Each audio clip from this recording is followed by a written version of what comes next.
સુરત શહેરમાં પૂજાની સામગ્રી સાથે પરિવારે પોતાના 2 લાખ રૂપિયા પણ પાણીમાં પધરાવી દીધા। ફાયર જવાનોએ તાત્કાલિક 20 મિનિટની અંદર 2 લાખ રૂપિયા શોધીને પરત આપ્યા। સુરત શહેરમાં પૂણા ગામ રોડ ઉપર આવેલ એક નિજાનંદ સોસાયટીમાં રહેતા લીંબા પરિવાર દ્વારા થોડા દિવસ પહેલા ઘરમાં ધાર્મિક વિધિ અને પૂજા કરવામાં આવી હતી। પૂજા પૂર્ણ થયા બાદ તેની સામગ્રી અને ફૂલોને તેમણે કબાટની અંદર તિજોરી પાસે જ રાખી દીધા હતા। આજે પરિવારના સભ્યોએ પૂજા પછીની સામગ્રીને એકત્રિત કરીને પ્લાસ્ટિકની થેલીમાં ભરી અને પૂર્ણા રોડ ઉપર અમેજિયા ટાવર પાસે આવેલી કેનાલમાં પધરાવી દીધા। ઘરે પરત આવ્યા બાદ જ્યારે તેમણે તિજોરી તપાસી ત્યારે તેમને ખ્યાલ આવ્યો કે તિજોરીમાં રાખેલી રોકડ 2 લાખ રૂપિયાની રકમ પણ ભૂલથી ફૂલો સાથે થેલીમાં ચાલી ગઈ કેનાલમાં પધરાવી દેવામાં આવી હતી। આ બાબતની જાણ થતાં પરિવારજનો ચિંતામાં મુકાયા અને તરત જ ફાયર કંટ્રોલ રૂમમાં જાણ કરી હતી।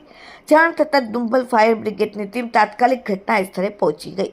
ફાયર સબ ઓફિસરે જણાવ્યું કે ફાયર બ્રિગેડના માર્શલોએ કેનાલમાં ઉતરીને પાણીમાં ડૂબકી મારી શોધખોળ શરૂ કરી। પાણીનો પ્રવાહ વચ્ચે પણ ટીમે ધીરજ રાખીને સર્ચ ઓપરેશન ચાલુ રાખ્યું। થોડા સમયની મહેનત બાદ તેમણે 500 રૂપિયાની નોટના 4 બંડલ મળી આવ્યા, જે કુલ મળીને 2 લાખ રૂપિયા હતા। શોધી કાઢેલી આ રોકડ રકમ ફાયર બ્રિગેડની ટીમે લીંબા પરિવારને સલામત રીતે પરત આપી। જોકે શોધખોળ દરમિયાન ફાયર બ્રિગેડના 2 જવાનોને કાચ લાગતા ઇજાગ્રસ્ત પણ થયા હતા। પરિવારના સભ્યોએ આ મુશ્કેલ સમયમાં મદદ માટે દુંબલ ફાયર બ્રિગેડના સ્ટાફનો આભાર વ્યક્ત કર્યો અને તેમની કામગીરીને બિરદાવી હતી। Bureau report, daily India TV, Surat.